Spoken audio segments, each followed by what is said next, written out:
Hello मित्रों, दोस्तों, भाइयों, बहनों, बेटियों। तो क्या सूर्य बनेगा प्रलय का कारण? भारत में लोग ज्योतिषी तरह तरह के लोग भविष्यवाणी करते रहते हैं। प्रलय होगी, सब कुछ खत्म हो जाएगा, ऐसा ऐसा होगा, वैसा वैसा होगा, और उनकी भविष्यवाणियाँ झूठ साबित होती हैं। तो साथियों, क्या सूर्य बनेगा प्रलय का कारण? क्या अब ये पिछली बातें मैं बता रहा हूँ, क्या 21 दिसंबर 2012 को दुनिया काल के गाल में समा जाएगी? एक क्रिश्चियन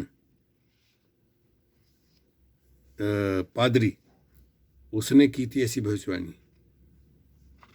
एक बार फिर भविष्यवाणियों, अनुमानों और दावों का दौर चल पड़ा है। चला था उस समय, अब तो शांत है। इससे पहले भी 21 मई 2011 को प्रलय की भविष्यवाणी की गई थी, लेकिन सब कुछ पहले की तरह ही चल रहा है।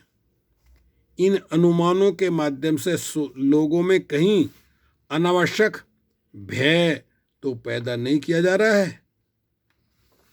अंधविश्वास और धार्मिक मान्यताओं पर आधारित यह भविष्य आकलन कितने सही होते हैं, यह तो आने वाला समय ही बताएगा। लेकिन हम रूबरू करा रहे हैं आपको प्रलय से जुड़ी उन मान्यताओं से जिनका मानना है कि इस वर्ष के अंत में दुनिया नष्ट हो जाएगी। जो ये कहते रहते हैं, 2021 में चली थी बात, इस साल के अंत तक दुनिया नष्ट हो जाएगी। एक पादरी ने कर दी थी इस तरह की भविष्यवाणी। हिंदू धर्म में ब्रह्मा को जन्म देने वाला, विष्णु को पालन करने वाला और शिव को मृत्यु देने वाला कहा गया है, लेकिन सूर्य में ये तीनों ही गुण समाहित हैं। सूर्य को वेदों में जगत की आत्मा कहा गया है। सूर्य से जहाँ जीवन की उत्पत्ति मानी गई है, वहीं सूर्य के बगैर जीवन चल भी नहीं सकता। और इसी सूर्य की वजह से धरती पर तबाही होती रही है। विज्ञान मानता है कि प्रत्येक 11 वर्ष में सूर्य पर हजारों लाखों परमाणुओं जितना विस्फोट होता है।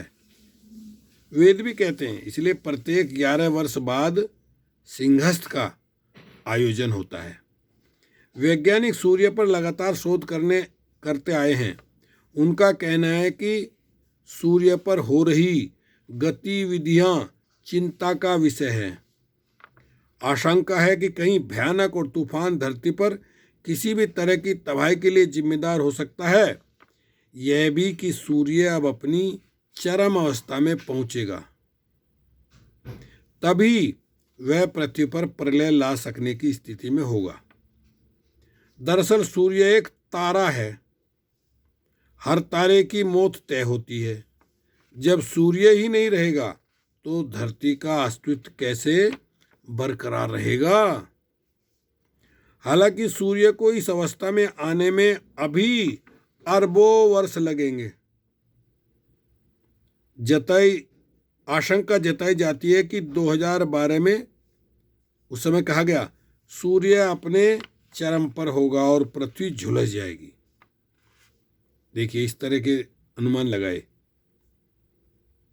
इस दौरान सूर्य अपने चरम पर होगा, लेकिन यह हर 11 वर्ष में होने वाली सतत प्रतिक्रिया है, जिसे 11 ईयर साइकिल के नाम से जाना जाता है। ओके, शुक्रिया, धन्यवाद।